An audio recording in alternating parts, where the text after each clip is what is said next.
सुनिए, देखिए, समझिए सनातन सत्य। जैसी दृष्टि वैसी सृष्टि, दृष्टि विज्ञान। कुदरत, कुदरती रचना एवं कुदरत के कानून से शाश्वत सुख की प्राप्ति। जोधपुर के परम पूज्य महात्मा उपासक प्रोफेसर डॉक्टर सोहन राज तातेड़ के निर्देशन में सनातन सत्य। जैसी दृष्टि वैसी सृष्टि, दृष्टि विज्ञान।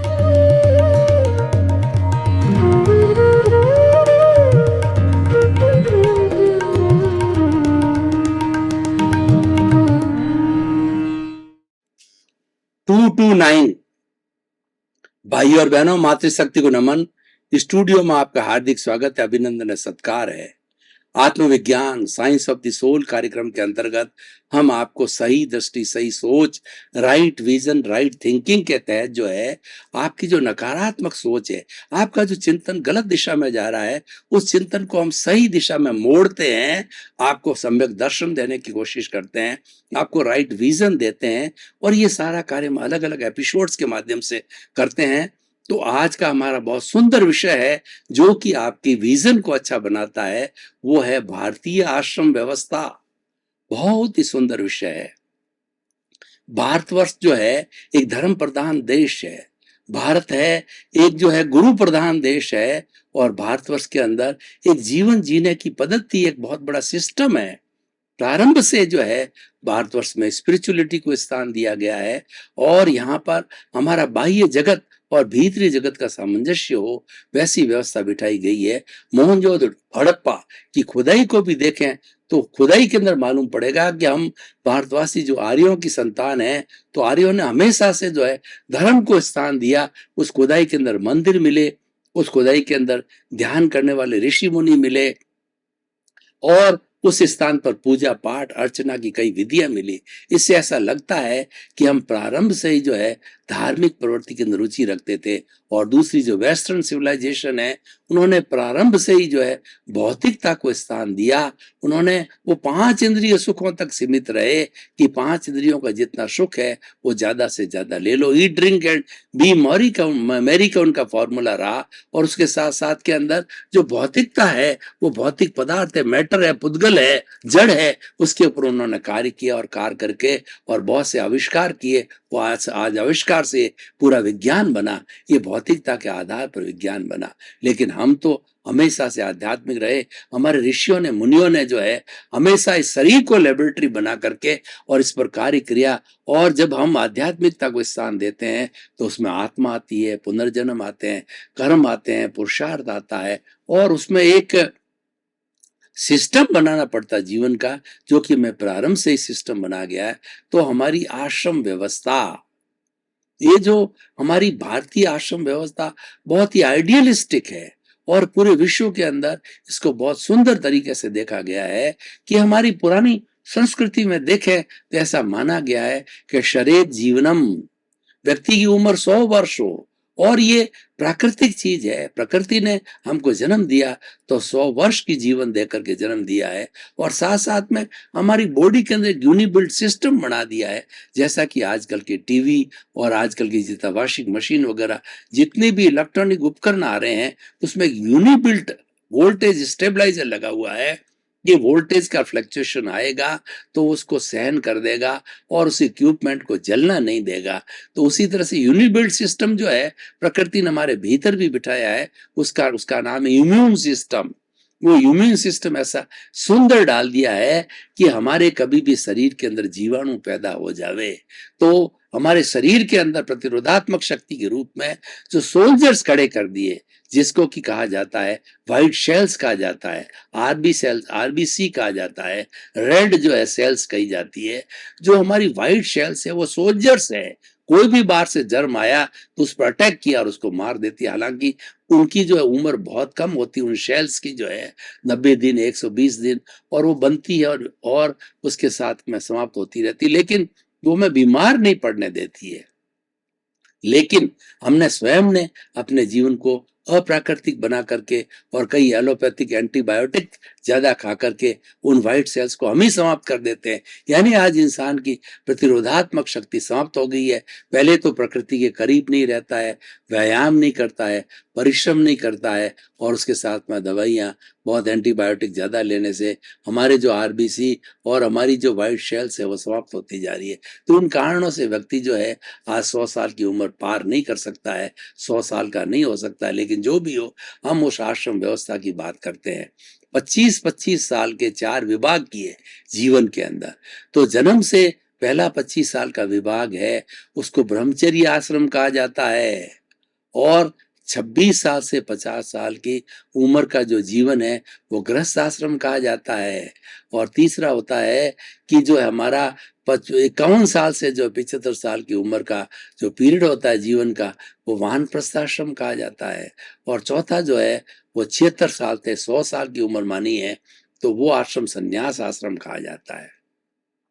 अब एक एक आश्रम को हम समझते हैं कि बच्चा जब जन्म लेता है और 4-5 साल का हो जाता है, जब उसको होश आता है, तब उसको गुरुकुल प्रणाली के लिए पुराने जमाने में गुरु के पास में जो है उसकी कुटिया में, उसके आश्रम में भेजा जाता था। और गुरुओं के सब आश्रम था वो नदी के किनारे, प्रकृति के करीब जो है, पहाड़ के नीचे जो है, जहाँ पर झरने हो, जहाँ पे पशु हो, पक्षी हो, वहाँ दूब हो, वहाँ पेड़ हो, पौधे हो, खेलने की अच्छी सुविधा हो, फल फ्रूट हो, उन स्थानों पर उनके आश्रम होते थे। और वहां पर उस प्रकृति के करीब है उस बच्चे को भेजा जाता था। और जितने भी हमारे पढ़ाने वाले गुरु थे, तो उस वक्त में वर्ण व्यवस्था भी थी। 4 तरह के वर्ण थी। वर्ण कौन था? ब्राह्मण, क्षत्रिय, वैश्य और शूद्र। ये चारों की वर्ण व्यवस्था और चारों का आश्रम व्यवस्था करके हमारी लाइफ स्टाइल बनती थी। कि जो ब्राह्मण होता था उसका कार्य होता था ज्ञान को ग्रहण करना और ज्ञान का शिक्षण प्रशिक्षण करना, ज्ञान को बांटना, यानी शिक्षा का सारा कार्य ब्राह्मण करता था।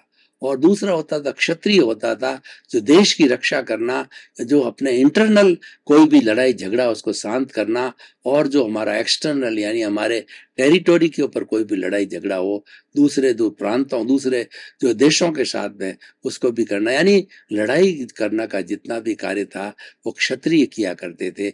और तीसरे वैश्य थे। तो हमारे जीवन के अंदर लेन देन का काम होता है। कोई वस्तु जो हमें खरीदनी होती है, कोई वस्तु हमें बेचनी होती है, तो सारा पैसे टके का लेन देन का जितना भी कार्य होता था वो वैश्य लोग किया करते थे।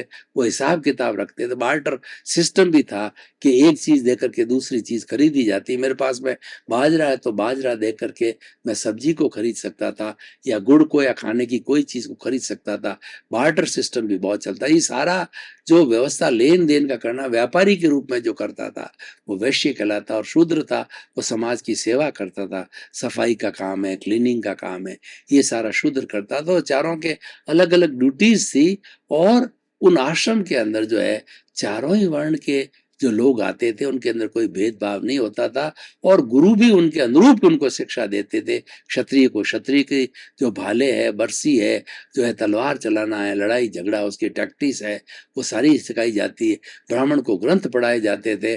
और जो जो जो अपना वैश्य होता था उनको हिसाब करता करके अर्थशास्त्र पढ़ाया जाता था, उनको बिजनेस एडमिनिस्ट्रेशन पढ़ाया जाता। शूद्र को सेवा कार्य करा पढ़ाया जाता था कि किस तरीके से सेवा की जाती है, सेवा में कैसे सफाई रखनी चाहिए, और उसके क्या लाभ है, क्या हानि है।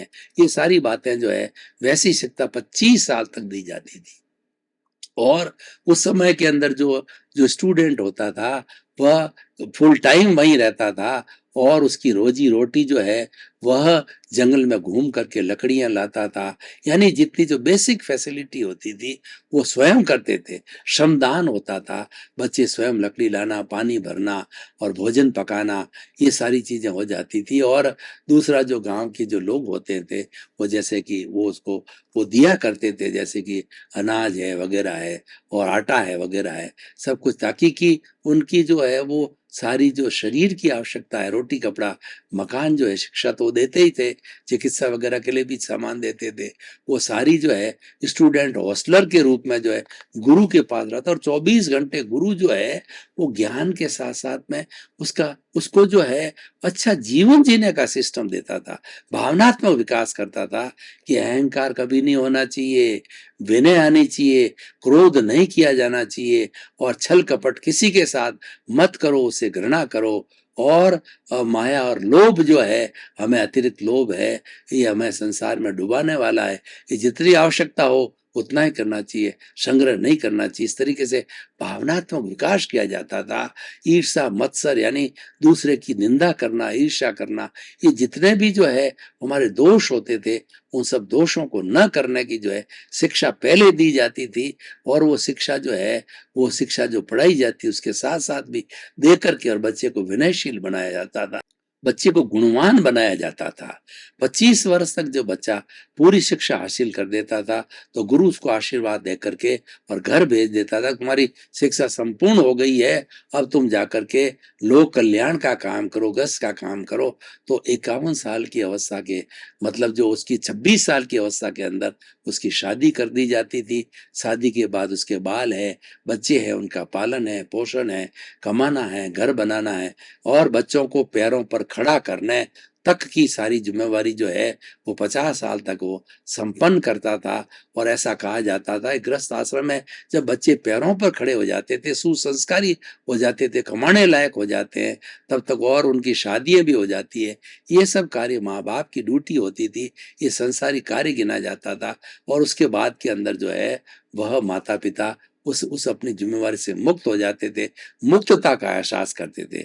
अब मुक्तता के एहसास के बाद में वो क्या करे, जब उसका 51 साल से वानप्रस्थ जीवन प्रारंभ होता था। वानप्रस्थ का होता है घर में रहते हुए घर से दूर, यानी आप घर में रहो, आपका भोजन वगैरह घर में रहे, लेकिन जो समय आप कमाने में लगाते थे, जो समय बाल बच्चों के पोषण में लगाते थे, अब आपको कमाना नहीं है, आपके बच्चे कमाएंगे, वो समय आपको नहीं लगाना। आपने तो बच्चों को घर बना करके दे दिया, बच्चों को शिक्षा दे दी और बच्चों के लिए रोजगार खड़ा कर दिया। अब वो बच्चे स्वयं पैरों पर खड़े हो गए हैं, तो आपको जो समय तुम्हारे पास बचता है वो अच्छी संस्था में जाकर के जैसी जैसी कि आपकी योग्यता हो और जो जो आपने जीवन में कार्य किया है वो कार्य कर, जैसे स्कूल में जाकर के पढ़ाना, और जो अगर ब्राह्मण होता है तो सत्संग करना, ज्योतिष का काम है, ज्ञान देना वगैरह है, और पढ़ने वाला पढ़ाई काम कर, और वो डॉक्टर का काम करता है तो वो फ्री रूप से किसी भी संस्था में जाके मरीजों को देख के, सीए हो तो वो चार्टर्ड अकाउंटेंट की अपनी शिक्षा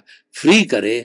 वो सारा कार्य जो है वानप्रस्थ के अंदर जो पैसे कमाने की दृष्टि से नहीं करना, सेवा की दृष्टि से किया जाना चाहिए, जो जो जिस रूप में होता है। जैसे मैं स्वयं जो है पिछले 20 वर्ष से वानप्रस्थ जीवन मेरे गुरु की कृपा से जी रहा हूँ, तो इस 20 वर्ष के अंदर मैंने सैकड़ों पुस्तकों का सृजन किया और सैकड़ों जो है ऐसे प्रवचन जो है मैंने इकट्ठी की, रिकॉर्ड की, और बहुत सी संस्थाओं से जुड़ा हो रहता। जो कुछ भी ज्ञान मेरे पास में वो ज्ञान में बांटने का प्रयास करता हूँ, और लोगों का जीवन कैसा अच्छा बने, और शिक्षा बच्चों को, युवाओं को, उनको मेडिटेशन कराना वगैरह। तो 24 आवर्स जो है I work for the humanity, क्योंकि ये वानप्रस्थ है। और मुझे गुरु ने ऑफिशियली जो है 55 साल की उम्र में वानप्रस्थी बना दिया, तो वो मैं कार्य कर रहा हूँ, और इसका मुझे बहुत तजुर्बा है और इसका मुझे आनंद भी आ रहा है। और मैं तो हर एक को जो है 50+ या 60+ वालों को ये कहना चाहता हूँ कि वानप्रस्थ जीवन अवश्य लेना चाहिए, क्योंकि आपकी स्वतंत्रता का जीवन है। जो कुछ भी आपने अर्जन किया अपने गृहस्थ जीवन में, वो बांटने का है, जो है लोगों को देने का, लोगों को सेवा करने का। तन की सेवा होनी चाहिए, मन की सेवा होनी चाहिए। धन किसी के पास ज्यादा है तो आप धन की सेवा करो। तो 3 तरह की सेवा करने के लिए वानप्रस्थ जीवन बिना, जो अनासक्ति का जीवन है, कि आप अकर्ता भाव से सेवा करोगे। जो कुछ भी कर रहा हूं वो मैं नहीं कर रहा हूं, मेरा ये शरीर कर रहा है, मुझे करनी चाहिए, क्योंकि मेरे शरीर पर जो है वो 4 तरह के कर्जे हैं, 4 तरह के ऋण है। वो वानप्रस्थ जीवन में हम बहुत अच्छी तरह से उतार सकते हैं। पहला ऋण तो है देव ऋण। देव का मतलब भगवान की स्तुति करना, भगवान को याद करना, भगवान को खुश करना, और भगवान का ईश्वर प्रणिधान करना, जो है उससे हमारा देव ऋण जो उतरता है। दूसरा ऋण पितृ ऋण है, माता पिता की जो है हम सेवा करें। हम वानप्रस्थ जीवन के अंदर माता पिता की सेवा को बहुत अच्छी तरह से कर सकते हैं। हमारे पास समय होता है, उनको चित्त समाधि पहुंचानी चाहिए, तो ये पितृ ऋण उतार सकते हैं। और तीसरा होता है समाज का ऋण। समाज में हम तन से, मन से, धन से सेवा दे करके ये ऋण उतार सकते हैं। तो ये वानप्रस्थी व्यक्ति बहुत अच्छी तरह से ऋण उतार सकता है। और जो चौथा ऋण होता है देव ऋण, पितृ गुरु का ऋण होता है। जो कुछ हमने शिक्षा हासिल की तो उस वक्त अब हो सकता है गुरु की ज्यादा सेवा नहीं कर सके, लेकिन जिन जिन से हमने आदर की है, हमारे धार्मिक गुरु है या शिक्षा गुरु है, उनकी हम सेवा करें, उनको हम चित समाधि पहुंचाएं, उनको कोई चीज की आवश्यकता हो तो उनको उसकी आवश्यकता की पूर्ति करें, उनके संपर्क में बैठे, उनके सानिध्य में बैठे, उनकी बात को सुने, उनके ज्ञान को सुने और उनको चित्त समाधि पहुंचावें, तो उससे हम गुरु का ऋण उतार सकते हैं। तो ये सारा वानप्रस्थ जीवन हो गया। और चौथा संन्यास जीवन। वैसे तो देखिए हमारे भारतीय संविधान के अनुसार संन्यास की कोई उम्र नहीं होती है। माँ के गर्भ से लगा करके कुल 9 वर्ष की उम्र होती है तो बच्चा संन्यास को ग्रहण कर सकता है। ये हमारे संविधान में फ्रीडम है। लेकिन क्योंकि पहले जो है मैच्योरिटी के जीवन की बात होती थी, यानी कि आपका जीवन पूरा गृहस्थी को अभी आप भोग लो, वानप्रस्थी भी बन जाओ, उसके बाद आपकी मैच्योरिटी आ जावे कि भाई संन्यास क्या है, और वास्तव में अनासक्ति का आपको अनुभव भी हो जाता है, आपके इंद्रियों में भी अनासक्ति आ जाती है, आपके जो है वो कामुकता की बात भी समाप्त हो जाती है। जब आप में वास्तव में जो है अनासक्ति उतरने लग जावे जीवन के अंदर, जो कि ये जो 75 साल के बाद की होती है, शरीर काफी जो है वो कहना चाहिए कमजोर हो जाता है, ऐसी स्थिति के अंदर जो है आपको संन्यास आश्रम लेना चाहिए। और संन्यास के लिए बिल्कुल जो है एकांत में रह करके आपको जो है भेद विज्ञान करना चाहिए। भेद विज्ञान क्या होना चाहिए कि जो ये जो जड़ और चेतन का भेद विज्ञान, ये जो मेरा शरीर है, ये मन वचन काया रूपी जो है पिछले जन्म के कर्मों के भुगतान के लिए है। और ये जो मैं जो कौन हूं, मैं मन वचन काया से मुक्त और शरीर की सब जो है अवस्थाओं से मुक्त जो है मैं शुद्ध आत्मा हूं। तो हमें अपने स्वभाव में रहना चाहिए, भेद विज्ञान करना चाहिए कि चेतन अलग है, जड़ अलग है। जड़ तो ये पिछले कर्मों को साथ में लेके आया है और इसके भुगतान के लिए शरीर मिला है, तो ये प्रकृति के अधीन है, ये कुदरत के कानून के अधीन है, ये व्यवस्थित शक्ति के अधीन है। और ये उसके अनुरूप ये किसके अधीन है, ये जो है हमारी साइंटिफिक सर्कमस्टेंशियल एविडेंस के अधीन है। जो जो इसका भुगतान है उसके अनुरूप जो है वो संजोग जुटाएंगे और ये कार्य करता रहेगा। लेकिन मैं तो इससे भिन्न जो है शुद्ध आत्मा हूं, तो वो बड़ा पुरुषार्थ है। वह जो है हमारी दृष्टि को बदलना है कि जो चेतन है वह अमूर्त है और चेतन की हाजिरी से सब काम होता है। और ये जो जड़ पदार्थ जो भुगतान करेगा वो भी चेतन की हाजिरी से। पिछले जन्म में जो दूसरा शरीर था जिसने कॉजेज डाल करके और आज मुझे ये द्रव्य क्रम के रूप में ये शरीर दिया है, तो वह भी उसी चेतन की हाजिरी में था। आज भी वही चेतन है।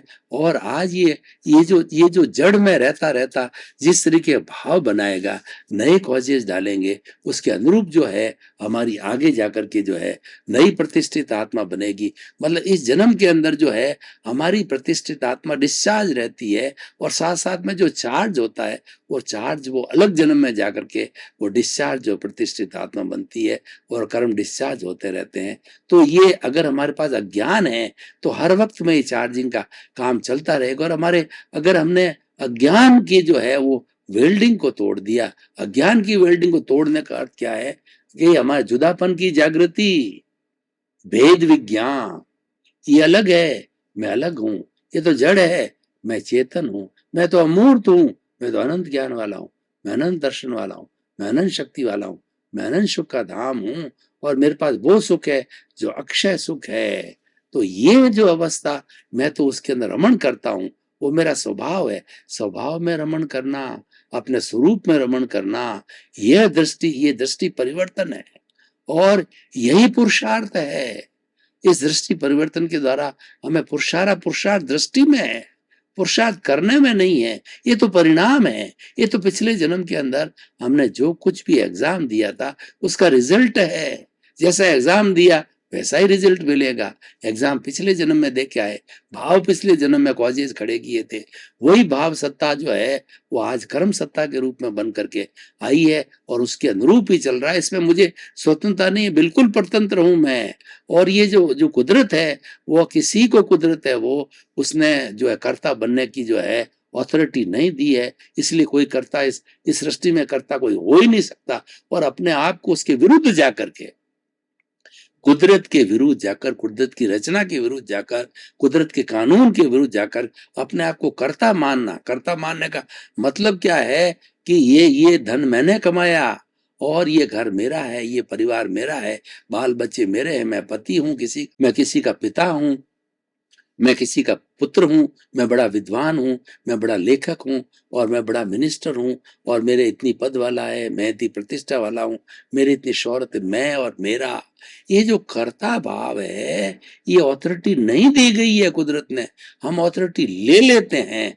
तो ये सबसे बड़ा अज्ञान है, और यही वेल्डिंग है, और ये अज्ञान के कारण ही जो है हमारी आत्मा की हाजिरी के अंदर हमको बार बार बार बार शरीर मिलते हैं, और जन्म जन्मांतर हमारा चलता रहता, 84 लाख जीवा योनि का चक्कर चलता रहता। उसका सबसे बड़ा कारण अज्ञान है। तो उस अज्ञान को मिटा करके ज्ञान को प्राप्त करने दृष्टि परिवर्तन है। आप अपने स्वभाव में जाओ, और ये जो प्रकृति के अधीन है, इस जड़ को अपने स्वभाव में रहो, इसको अपना कार्य करने दो, आप इसमें दखो दखल मत करो।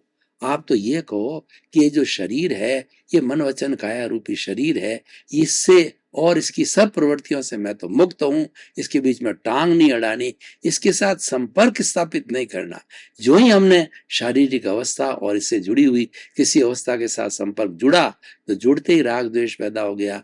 राग द्वेष पैदा होते ही हमारी ओपिनियन, अभिप्राय बन जाते हैं, और उससे कॉजेज होते हैं। उस कॉजेज डालते ही फिर नया राग द्वेष होता है, फिर कॉजल बॉडी बनती है, और कॉजल बॉडी बन करके अगले जन्म में जाकर के जो है वो हमारा द्रव्य कर्म बन जाता है। फिर हमारी जो है वो प्रतिष्ठित आत्मा डिस्चार्ज रूप में रहती है, जो यहाँ चार्ज किया वो डिस्चार्ज में रूप, और ये क्रम जो ये तांता चलता रहता है। इसलिए अगर हम उस अज्ञान को जोड़ देते हैं, अज्ञान का मतलब राग द्वेष को भगाना, राग द्वेष को शून्य करना, कॉजल बॉडी को जीरो करना, जड़ को अलग मानना, चेतन को अलग मानना, और अपने स्वभाव में रमण करना, इसको अपने स्वभाव में रहने देना, तो दोनों के अंदर जुड़ाव नहीं होना। और ये सारा जितना भी हमारा भुगतान होता है, वह मन वचन काया का वो विचारों के माध्यम से होता है। तो इसीलिए विचारों को बाईपास करो, विचारों को जाने दो, विचारों को जाने दो, विचारों को रोको मत, विचारों के साथ जुड़ो मत। जो ही जुड़ गए तो फिर राग द्वेष पैदा हो जाएगा, और राग द्वेष ही जो है वो अज्ञान का वेल्डिंग है, वो ही इनको जोड़े रखता है। जो मुख्य बात यह है कि इन दोनों के बीच में जो लिंक है, दोनों के बीच में वेल्डिंग, और दोनों के बीच में जो फेविकॉल लगी हुई है, वो अज्ञान की है।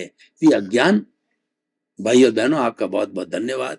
आप आत्मविज्ञान कार्यक्रम बराबर देख रहे हो, आपको अच्छी रुचि है, और इसका फीडबैक भी हमको मिल रहा है। आपकी जिज्ञासा हमारे पास में ईमेल पे, मोबाइल ऐप पे, और जो पीछे जो हमने वेबसाइट दी उस पर बराबर आती जा रही है, और उसके आधार पर ही हम नए नए एपिसोड बनाते हैं, और एपिसोड के माध्यम से जो है आपको सारा ज्ञान मिल रहा है, आपकी जिज्ञासाओं का समाधान मिल रहा है। तो आप हमें जिज्ञासा भेजते रहिए, नए नए एपिसोड बनते रहेंगे, और आपकी जिज्ञासा का समाधान आपको मिलता रहेगा। हमारा उद्देश्य है सर्वे भवन्तु सुखिनः, सर्वे भवन्तु निरामया। उसी क्रम में आपका जीवन आनंदमय हो, मंगलमय हो। आपके प्रति बहुत बहुत शुभकामनाएं।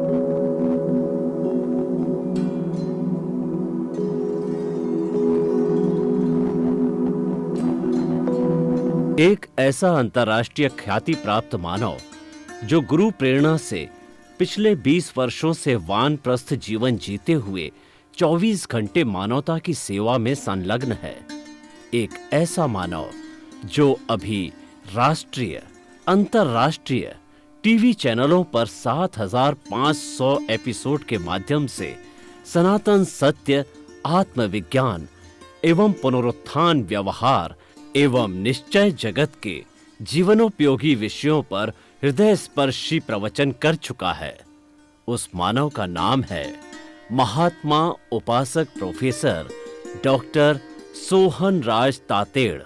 प्रोफेसर तातेड़ द्वारा योग, दर्शन, शिक्षा विषयों पर रचित पीएचडी स्तर के 250 शोध ग्रंथ भारत के 100 प्रतिष्ठित विश्वविद्यालयों में शोधार्थी पढ़ रहे हैं, तथा वे सभी शोध ग्रंथ वहां की सेंट्रल लाइब्रेरियों में उपलब्ध हैं। महात्मा सोहन राज ने अभी तक हजारों स्कूलों, कॉलेजों, विश्वविद्यालयों एवं संस्थाओं में सेमिनार, वर्कशॉप, कैंप लगाकर लाखों विद्यार्थियों को योग, दर्शन, शिक्षा का प्रशिक्षण देकर उन्हें सुसंस्कारित किया। डॉक्टर तातेड़ ने भारतीय संस्कृति उत्थान के 4000 से अधिक समसामयिक विषयों पर आर्टिकल लिखकर ऑनलाइन जर्नल, पत्रिकाओं, वेबसाइट्स पर प्रकाशित किया, जिसका उपयोग लाखों पाठक कर रहे हैं। उपासक तातेड़ के 5000 से अधिक आज का सुविचार, आज का शुभ संदेश, आज का मंगल भावना योग आदि चिंतन websites, Twitter, blogger, Facebook, YouTube माध्यमों से लाखों लोग अपना जीवन निर्माण कर रहे हैं। मानवता के मसीहा ऐसे महामानव महात्मा सोहन राज तातेड़ के प्रोफाइल को अभी तक विश्व के 20 लाख दर्शक यूट्यूब पर, 12 लाख गूगल पर एवं लाखों दर्शक फेसबुक, ब्लॉगर, ट्विटर और इंस्टाग्राम पर देख चुके हैं।